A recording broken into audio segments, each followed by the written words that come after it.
Hello students, আশা করছি তোমরা সবাই ভালো আছো। আজকের আমি তোমাদের ক্লাসের একটা প্রবন্ধ পাঠ ও আলোচনা করব। আজকের আমাদের আলোচ্য প্রবন্ধ হলো লেখক সৈয়দ মুজতবা আলীর লেখা নব নব সৃষ্টি। এই প্রবন্ধটির আমরা প্রথম পর্যায়ে আজকের পাঠ ও আলোচনা করব। প্রবন্ধ পাঠ ও আলোচনার আগে আমরা লেখক সৈয়দ মুজতবা আলী সম্পর্কে সংক্ষেপে একটু জেনে নেব। সৈয়দ মুজতবা আলী বাংলা সাহিত্যে বিংশ শতকের একজন বিখ্যাত সাহিত্যিক। তিনি আধুনিক বাংলা সাহিত্যের অন্যতম ঔপন্যাসিক, ছোট গল্পকার, অনুবাদক ও রম্য রচয়িতা। তিনি তার ভ্রমণ কাহিনীর জন্য বিশেষভাবে জনপ্রিয়। বহু ভাষাবিদ সৈয়দ মুজতবা আলীর রচনা একই সঙ্গে পাণ্ডিত্য ও রম্যবোধে পরিপুষ্ট। সৈয়দ মুজতবা আলীর অনেকগুলি ছদ্মনামের মধ্যে একটি ছদ্মনাম হল ওমর খৈয়াম, এবং 1950 থেকে 60 এই দশকে সৈয়দ মুজতবা আলীর লেখা ভীষণভাবে জনপ্রিয় হয়েছিল। তার কয়েকটি লেখালেখির মধ্যে বিশেষভাবে উল্লেখযোগ্য হল দেশে বিদেশে, পঞ্চতন্ত্র ইত্যাদি। সব মিলিয়ে বলা যেতে পারে সৈয়দ মুজতবা আলী বাংলা সাহিত্যের একজন খ্যাতনামা সাহিত্যিক। এবার আমাদের পাঠ্য ও আলোচ্য প্রবন্ধ নব নব সৃষ্টির উৎস জেনে নেব। আমাদের আলোচ্য প্রবন্ধ নব নব সৃষ্টি লেখক সৈয়দ মুজতবা আলীর লেখা চতুরঙ্গ প্রবন্ধ গ্রন্থের অন্তর্গত মামদোর পুনর্জন্ম। আবার বলছি, চতুরঙ্গ সিঙ্গেল ইনভার্টেড কমার মধ্যে রেখে প্রবন্ধ গ্রন্থ, এটা কিন্তু প্রবন্ধ গ্রন্থ উল্লেখ করতে হবে, কারণ চতুরঙ্গ নামে রবীন্দ্রনাথ ঠাকুরের লেখা একটি উপন্যাস আছে, এটি সেটি নয়, এটি একটি প্রবন্ধ গ্রন্থ। চতুরঙ্গ প্রবন্ধ গ্রন্থের অন্তর্গত মামদোর পুনর্জন্ম থেকে নেওয়া হয়েছে। আমাদের পাঠ্য ও আলোচ্য প্রবন্ধটি পাঠ ও আলোচনা করার আগে একটু জেনে নেব প্রবন্ধ কী। যদিও বলে রাখি, এরকম কোনো প্রশ্ন কিন্তু পরীক্ষায় আসবে না, এটা শুধুমাত্র জানার জন্যই বলা হচ্ছে। প্রবন্ধ শব্দটির অর্থ হচ্ছে প্রকৃষ্টরূপে বন্ধন। তো প্রবন্ধ আসলে এক কথায় আমরা বলতে পারি যে কল্পনা শক্তি ও বুদ্ধিবৃত্তিকে কাজে লাগিয়ে কোনো লেখক যে নাতিদীর্ঘ সুবিন্যস্ত গদ্য রচনা করেন, সেই সাহিত্য রূপকেই বলা হয় প্রবন্ধ। এর দুটি প্রধান ভাগ রয়েছে, একটি তন্ময় বা বস্তুনিষ্ঠ প্রবন্ধ, আর একটি মন্ময় বা ব্যক্তিনিষ্ঠ প্রবন্ধ। আমাদের পাঠ্য সৈয়দ মুজতবা আলীর লেখা নব নব সৃষ্টিও একটি প্রবন্ধ। আমাদের আলোচ্য নব নব সৃষ্টি প্রবন্ধটি পড়ার আগে আমরা একটু জেনে নেব যে এই প্রবন্ধের মূল বিষয় কী বা কোন প্রেক্ষাপটে লেখক এই প্রবন্ধটি লিখেছেন। বহুভাষাবিদ লেখক সৈয়দ মুজতবা আলী মূলত এই নব নব সৃষ্টি নামক প্রবন্ধটিতে যে বিষয়টি দেখানোর চেষ্টা করেছেন সেটি হচ্ছে আত্মনির্ভরশীল ভাষা কাকে বলে, বাংলা ভাষা কি আত্মনির্ভরশীল ভাষা নাকি নয়। এবং সেই প্রসঙ্গেই তিনি দেখিয়েছেন যে বাংলা ভাষার ওপর বহু কাল ধরে অন্যান্য বিভিন্ন ভাষার প্রভাব রয়েছে। তার মধ্যে যে দুটি ভাষার প্রভাব সবচেয়ে বেশি রয়েছে, সংস্কৃত এবং ইংরাজি, এই দুটি ভাষার প্রভাব কাটিয়ে বাংলা ভাষা কি আদৌ কোনো দিন আত্মনির্ভরশীল ভাষা হয়ে উঠতে পারবে, এই সমস্ত বিষয়গুলোকে তিনি তুলে ধরেছেন। এইভাবে বিভিন্ন ভাষার মধ্যে যে একটা আন্তঃসম্পর্ক রয়েছে, সেই বিষয়টিকেই তিনি এই প্রবন্ধটিতে সুচারুভাবে তুলে ধরেছেন। এবার শুরু করছি মূল প্রবন্ধ পাঠ ও আলোচনা। এবং বলে রাখি যে প্রবন্ধটি পাঠ ও আলোচনাটি শোনার সময় গুরুত্বপূর্ণ তথ্যগুলি খাতায় অথবা বইয়ে লিখে নেবে বা গুরুত্বপূর্ণ লাইনগুলি বইয়ে দাগ দিয়ে নেবে। সংস্কৃত ভাষা আত্মনির্ভরশীল।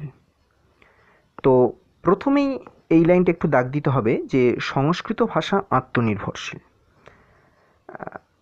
আত্মনির্ভরশীল সংস্কৃত ভাষাকে কেন বলছেন, কারণটা পরেই লেখক জানাচ্ছেন। এই লাইনটা তুলে প্রশ্ন আসতে পারে যে সংস্কৃত ভাষাকে কেন আত্মনির্ভরশীল ভাষা বলা হয়েছে। তো উত্তরটা এখান থেকেই হবে, পরের লাইন থেকে ব্র্যাকেট করে রাখতে পারো। কোনো নূতন চিন্তা, অনুভূতি কিংবা বস্তুর জন্য নবীন শব্দের প্রয়োজন হলে সংস্কৃত ধার করার কথা না ভেবে আপন ভাণ্ডারে অনুসন্ধান করে। এমন কোনো ধাতু বা শব্দ সেখানে আছে কি না যার সামান্য অদল বদল করে কিংবা পুরনো ধাতু দিয়ে নবীন শব্দটি নির্মাণ করা যায় কি না।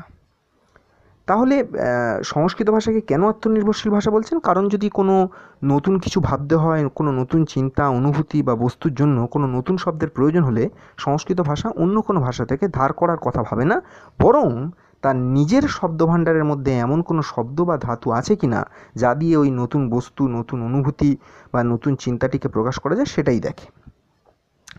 তার অর্থ অবশ্য এ নয় যে সংস্কৃত কোশমিনকালেও বিদেশি কোনো শব্দ গ্রহণ করেনি। অবশ্য লেখক এটা বলছেন যে তার মানে এটা নয় যে সংস্কৃত কোনো দিন অন্য কোনো ভাষা থেকে কোনো শব্দ নেয়নি, এমনটা নয়। নিয়েছে, অন্য ভাষা থেকেও সংস্কৃত ভাষা ধার করেছে, কিন্তু তার পরিমাণ এতই মুষ্টিমেয় যে সংস্কৃতকে স্বয়ংসম্পূর্ণ ভাষা বলাতে কারো কোনো আপত্তি থাকার কথা নয়। কিন্তু লেখক বলছেন যে সংস্কৃত অন্য ভাষা থেকে শব্দ গ্রহণ করলেও সেটা এতই সংখ্যায় কম, মুষ্টিমেয়। মুষ্টিমেয় মানে যেটা মুঠোর মধ্যে ধরা যায়, অর্থাৎ খুব কম। মুষ্টি মানে মুঠি বা মুঠো মধ্যে ধরা যায়। তো এতই কম যে সংস্কৃত ভাষাকে স্বয়ংসম্পূর্ণ ভাষা বা আত্মনির্ভরশীল ভাষা বলাতে কারোর কোনো আপত্তি থাকার কথা নয়। তাহলে যদি প্রশ্ন আসে যে সংস্কৃত ভাষাকে কেন আত্মনির্ভরশীল ভাষা বলা হয়, তাহলে একদম বই থেকেই এই পর্যন্ত ব্র্যাকেট করে দিয়ে রাখলেই হবে। কোনো নতুন চিন্তা বা অনুভূতি এখান থেকে আপত্তি থাকার কথা নয়, এই পর্যন্ত একদম ব্র্যাকেট করে লিখে দিলেই হবে, শুধু একটু চলিত ভাষায় লিখলেই ভালো। এরপর বলছেন যে প্রাচীন যুগের সব ভাষাই তাই। এর পরের লাইনটাও আন্ডারলাইন হবে। হিব্রু, গ্রিক, আবেস্তা এবং ঈষৎ পরবর্তী যুগের আরবিও আত্মনির্ভরশীল এবং অধিকাংশ ক্ষেত্রে স্বয়ংসম্পূর্ণ ভাষা। তো লেখক তাহলে কী বলছেন যে পরবর্তীকালে আরও বিভিন্ন যে সমস্ত ভাষা রয়েছে তাদের মধ্যেও বেশ কিছু এইরকম আত্মনির্ভরশীল ভাষা রয়েছে, যেমন তার নাম উল্লেখ করছেন যে হিব্রু, গ্রিক, আবেস্তা। আবেস্তা ভাষার কথা আমরা জানি, জেন্দ আবেস্তা নামক যে ধর্মগ্রন্থটি যে ভাষায় লেখা হয়েছিল সেই ভাষা, এবং কিছুটা পরবর্তী যুগের আরবি ভাষাও একই রকমভাবে আত্মনির্ভরশীল এবং স্বয়ংসম্পূর্ণ ভাষা। এরপর বলছেন বর্তমান যুগের ইংরাজি ও বাংলা আত্মনির্ভরশীল নয়। তারপরেই লেখক বলছেন যে বর্তমান যুগের ইংরাজি এবং বাংলা ভাষাকে কিন্তু তিনি আত্মনির্ভরশীল ভাষা বলছেন না। কেন, তার কারণটাও বলবেন। আমরা প্রয়োজন মতো এবং অপ্রয়োজনীয় ভিন্ন ভিন্ন ভাষা থেকে শব্দ নিয়েছি এবং নিচ্ছি। আমরা মানে বাঙালিরা, বাংলা ভাষাভাষী চর্চাকারীরা প্রয়োজনে এবং অপ্রয়োজনে বিভিন্ন ভাষা থেকে শব্দ ধার করছি বাংলা ভাষার শব্দভাণ্ডারে। যেমন বলছেন পাঠান মোগল যুগে আইন আদালত খাজনা খারিজ নূতন রূপে দেখা দিল বলে আমরা আরবি ও ফার্সি থেকে প্রচুর শব্দ গ্রহণ করেছি।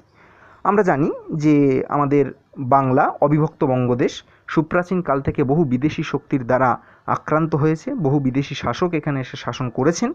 আমরা যদি একেবারে ইতিহাসের দিকে তাকাই বা ইতিহাসে ফিরে যাই তাহলে দেখব সেই 1202-3 অব্দ নাগাদ যখন বাংলাদেশে শাসন করছেন সেন বংশের বৃদ্ধ রাজা লক্ষণ সেন, তখন সেই সময় তার রাজধানী আক্রমণ করেন ইখতিয়ার উদ্দিন মোহাম্মদ বিন বখতিয়ার খলজি, এবং সেই অতর্কিত তুর্কি আক্রমণে লক্ষণ সেন ভয়ে যখন রাজধানী ছেড়ে পালিয়ে যান, তারপর থেকেই বাংলাদেশে মুসলিম শাসন শুরু হয়।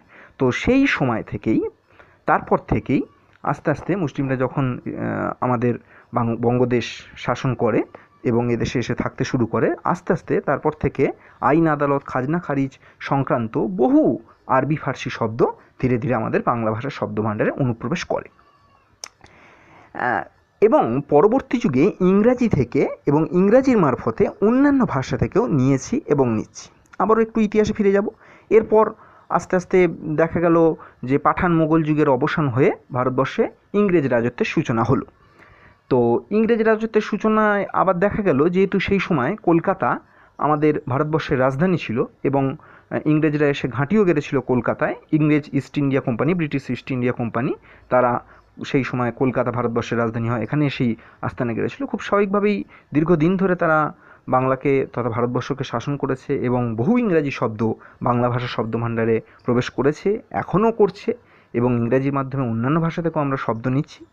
তো এই সমস্ত কারণে বাংলা ভাষার শব্দভাণ্ডারে এত বহু বিদেশি শব্দের অনুপ্রবেশ ঘটেছে, তাই লেখক বাংলা ভাষাকে মোটেই আত্মনির্ভরশীল বা স্বয়ংসম্পূর্ণ ভাষা বলতে পারছেন না।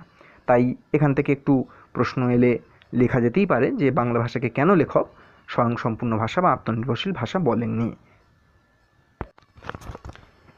এরপর লেখক বলছেন যে বিদেশি শব্দ নেওয়া ভালো না মন্দ সে প্রশ্ন অবান্তর। এই যে বাংলা ভাষা বহু বিদেশি ভাষা থেকে, আরবি ফার্সি ভাষা হোক, ইংরাজি ভাষা হোক, শব্দ তার শব্দভাণ্ডারে নিয়েছে, সেটা নেওয়া ভালো না মন্দ এই তর্কটা অবান্তর, এই প্রশ্নটা অবান্তর।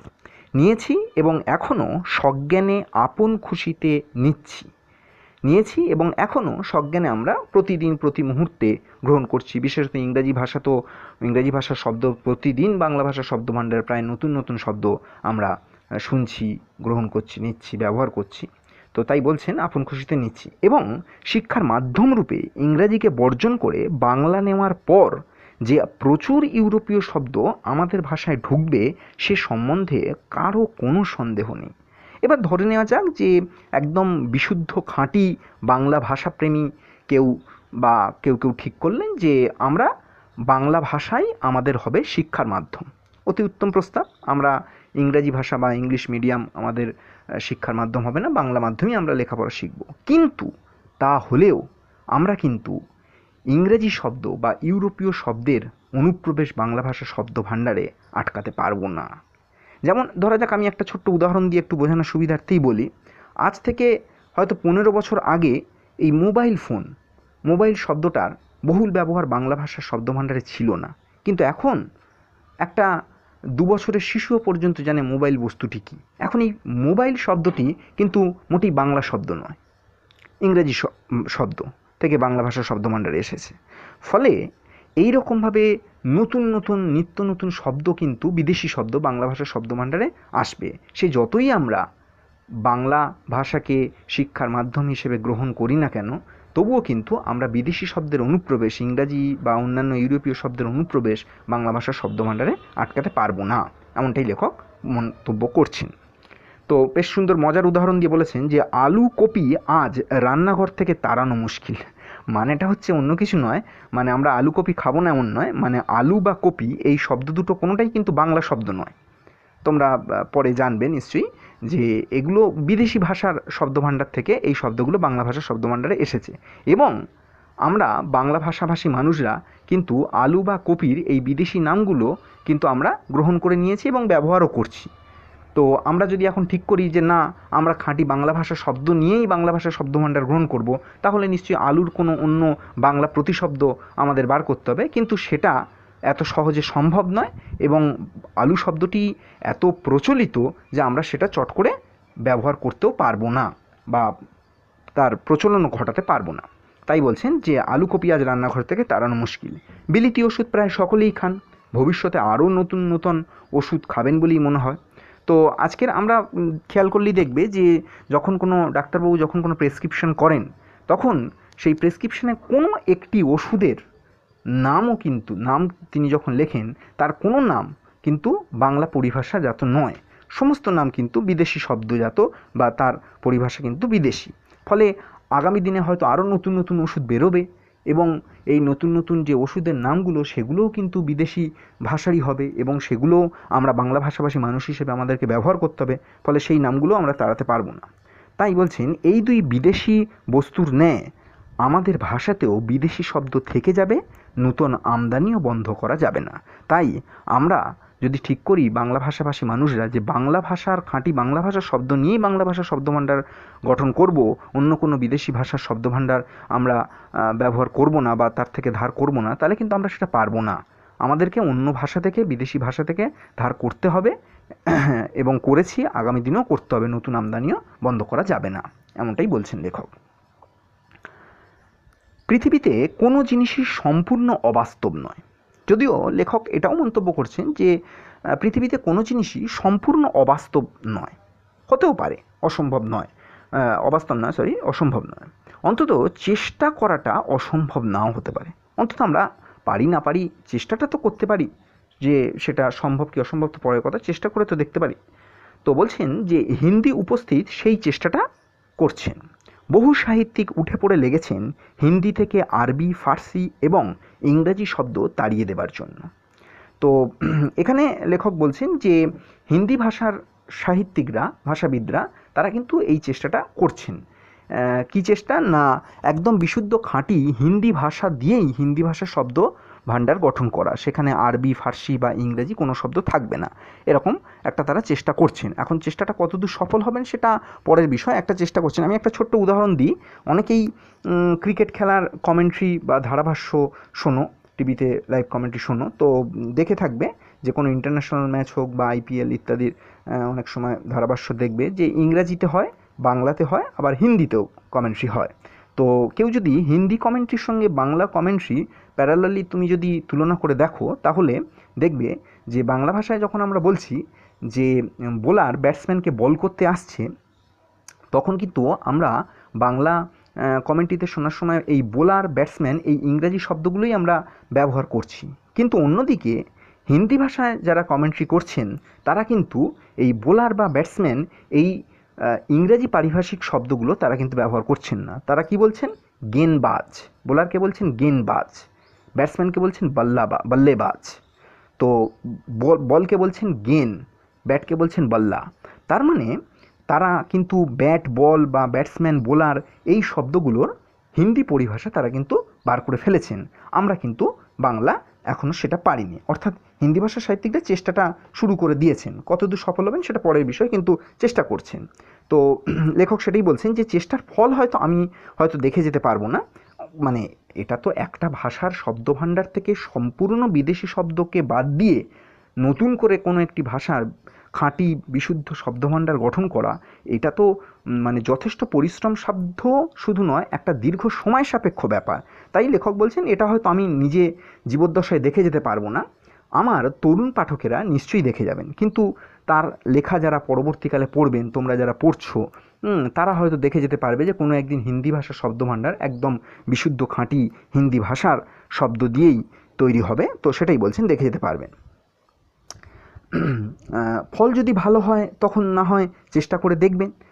যদি এর ফল ভালো হয়, মানে হিন্দি ভাষার ভাষাবিদরা যদি সত্যি সত্যি খাঁটি বিশুদ্ধ হিন্দি ভাষা দিয়েই হিন্দি ভাষা শব্দভাণ্ডার গঠন করেন, সেটা ভালো লাগে শুনতে, তাহলে হয়তো তারা চেষ্টা করবেন বাংলা ভাষা এরকম করার চেষ্টা করবেন। কিন্তু এরপর বেশ কিছু তিনি উদাহরণ দিচ্ছেন যেখানে বাংলা ভাষা সাহিত্যের বেশ কিছু বিদগ্ধ সাহিত্যিকদের কথা তিনি উল্লেখ করছেন, যারা কিন্তু প্রায় সকলেই বাংলা ভাষায় যে বিদেশি শব্দের অনুপ্রবেশ ঘটাটা অতি স্বাভাবিক এবং এতে দোষের কিছু নয়, বরং ভালো, তারা নিজেরাও সেইটা ব্যবহার করেছেন। এই বিষয়ে বেশ কিছু তিনি রেফারেন্স দিচ্ছেন, যেমন দেখা যাক, এগুলো আন্ডারলাইন করবে সব, আর হিন্দি ভাষার ব্যাপারটাও একটু আন্ডারলাইন করে রাখবে। দেখো, বলা বাহুল্য রবীন্দ্রনাথ স্বচ্ছন্দে লিখেছেন আব্রু দিয়ে, ইজ্জত দিয়ে, ইমান দিয়ে, বুকের রক্ত দিয়ে। তো রবীন্দ্রনাথ ঠাকুর তাঁর কর্তার ভূত গল্পটিতে একটা জায়গায় এইরকম একটি বাক্য লিখেছিলেন যে আব্রু দিয়ে, ইজ্জত দিয়ে, ইমান দিয়ে, বুকের রক্ত দিয়ে। এবার খেয়াল করে দেখো, এই বাংলা ভাষায় রবীন্দ্রনাথ ঠাকুর লিখছেন কর্তার ভূত বলে একটি ছোট গল্প, ক্লাস 11 এখন পাঠ্যও রয়েছে গল্পটা, কিন্তু সেখানে কি শব্দ ব্যবহার করছেন দেখো, আব্রু, ইজ্জত, ইমান। তো এই শব্দগুলো কিন্তু কোনোটাই খাঁটি বাংলা শব্দ নয়, বিদেশি ভাষা থেকে এসছে। তারপর দেখো, নজরুল ইসলাম ইনকিলাব, ইনক্লাব নয়, ইনকিলাব বলে শব্দটি ব্যবহার করেছেন, সেটিও বাংলা শব্দ নয়। এবং শহীদ শব্দ বাংলায় ঢুকিয়ে দিয়েছেন। শহীদ শব্দটা নজরুলের লেখায় আমরা পাই, সেই শহীদ শব্দটা বা ইনকিলাব এই শব্দটাও কিন্তু খাঁটি বাংলা শব্দ নয়। বিদ্যাসাগর সাধু রচনায় বিদেশি শব্দ ব্যবহার করতেন না। বিদ্যাসাগর মহাশয় তার সাধু গদ্যে তিনি বিদেশি শব্দ ব্যবহার করতেন না। বেনামিতে লেখা, মানে ছদ্মনামে লেখা, বিদ্যাসাগর মহাশয়ের বেশ কিছু ছদ্মনামে লেখা প্রবন্ধ রয়েছে, কস্যচিৎ উপযুক্ত ভাইপোষ্য, কস্যচিৎ উপযুক্ত ভাইপো সহচরস্য। তো এই লেখা ছদ্মনামে বিভিন্ন লেখাগুলোয়, বেনামিতে লেখা অসাধু রচনায় কিন্তু তিনি চুটিয়ে আরবি ফার্সি ব্যবহার করেছেন, মানে আরবি ফার্সি শব্দ ব্যবহার করেছেন। আর অতিশয় নিষ্ঠাবান ব্রাহ্মণ পণ্ডিত হরপ্রসাদ আরবি ফার্সি শব্দের বিরুদ্ধে জিহাদ ঘোষণা করা আহাম্মুকি বলে মনে করতেন। আর অতিশয় নিষ্ঠাবান ব্রাহ্মণ পণ্ডিত হরপ্রসাদ শাস্ত্রী মহাশয়, পরবর্তীকালে তোমরা জানবে যে বাংলা ভাষা ও সাহিত্যের প্রাচীনতম নিদর্শন চর্যাপদ, তার পুঁথি কিন্তু এই হরপ্রসাদ শাস্ত্রী মহাশয় আবিষ্কার করেন এই নিষ্ঠাবান ব্রাহ্মণ পণ্ডিত হরপ্রসাদ শাস্ত্রী মহাশয় মনে করতেন যে আরবি ফার্সি শব্দের বিরুদ্ধে জিহাদ ঘোষণা করা। জিহাদ শব্দের অর্থ কি? জিহাদ শব্দের অর্থ হচ্ছে বিদ্রোহ। বিদ্রোহ ঘোষণা করা একটা আহামুখী মানে বোকামি হবে। অর্থাৎ আমরা কেউই বাংলায় লিখতে গেলে আরবি ফার্সি শব্দকে বাদ দিয়ে বাংলা লিখতে পারবো না, এমনটা তিনি মনে করতেন। আলাল ও হুতমের ভাষা বিশেষ উদ্দেশ্যে নির্মিত হয়েছিল। এগুলো দাগ দিয়ে তথ্যগুলো একটু লিখে রাখো যে আলাল বলতে আলালের ঘরের দুলাল, এই রচনাটিকে বলা হয়েছে আলালের ঘরের দুলাল। আলালের ঘরের দুলাল এই রচনাটির রচনাকার বা লেখক হচ্ছেন প্যারীচাঁদ মিত্র। আলাল বলতে আলালের ঘরের দুলালকে বোঝানো হয়েছে। এর রচয়িতা হচ্ছেন প্যারীচাঁদ মিত্র, তার ছদ্মনাম টেকচাঁদ ঠাকুর, তার ছদ্মনাম টেকচাঁদ ঠাকুর। আর হুতম বলতে বলা হয়েছে হুতম পেঁচার নকশা। হুতম বলতে বলা হয়েছে হুতম পেঁচার নকশা। এর লেখক হচ্ছেন কালীপ্রসন্ন সিংহ। তো বলছেন এই দুটো লেখা কিন্তু একটি বিশেষ উদ্দেশ্যে লেখা হয়েছিল। এই দুটো রচনা একটি বিশেষ উদ্দেশ্যে লেখা হয়েছিল। সেটার উদ্দেশ্য আলাদা ছিল লেখার, কারণ এখানে অন্য ভাষা থেকে শব্দ বা চলিত বাংলা শব্দ ইত্যাদি ব্যবহার হয়েছিল। কিন্তু লেখক বলছেন যে সাধারণ বাংলা এ স্রোতে গা ঢেলে দেবে না। সাধারণ বাংলা ভাষা কিন্তু এই স্রোতে গা ঢেলে দেবে না বলে তার উল্লেখ এ স্থলে নিষ্প্রয়োজন। এবং হিন্দির বঙ্কিম স্বয়ং প্রেমচন্দ্র হিন্দিতে বিস্তর আরবি ফার্সি ব্যবহার করেছেন। এবং তিনি আরও একটা উদাহরণ দিয়েছেন যে হিন্দি ভাষার বঙ্কিমচন্দ্র বলে যাকে বলা হয়, এটাও একটু আন্ডারলাইন করতে পারো, প্রেমচন্দ্র অর্থাৎ প্রেমচন্দ্র মুন্সি বা মুন্সি প্রেমচন্দ, তিনিও কিন্তু তার লেখা হিন্দি ভাষায় লেখা বিখ্যাত উপন্যাস বা ছোট গল্পগুলো, প্রেমচন্দ্রের লেখা একটা বিখ্যাত উপন্যাসের নাম গোদান। তো যাই হোক, এইরকম তার বিখ্যাত যে সমস্ত উপন্যাস বা ছোট গল্পগুলো রয়েছে সেখানে কিন্তু তিনি বিস্তর আরবি এবং ফার্সি শব্দ ব্যবহার করেছেন। এইভাবে বাংলা ভাষা এমনকি হিন্দি ভাষার বহু সাহিত্যিকদের উদাহরণ বা রেফারেন্স দিয়ে লেখক সৈয়দ মুজতবা আলী দেখালেন যে তারা বাংলা ভাষা বা হিন্দি ভাষায় লিখতে গিয়ে তারা কিন্তু আরবি ফার্সি শব্দ ব্যবহার করেছেন, বা আরবি ফার্সি শব্দ ব্যবহার করাকে তারা মোটেই খারাপ বা দোষের এমনটা কিছু মনে করেননি।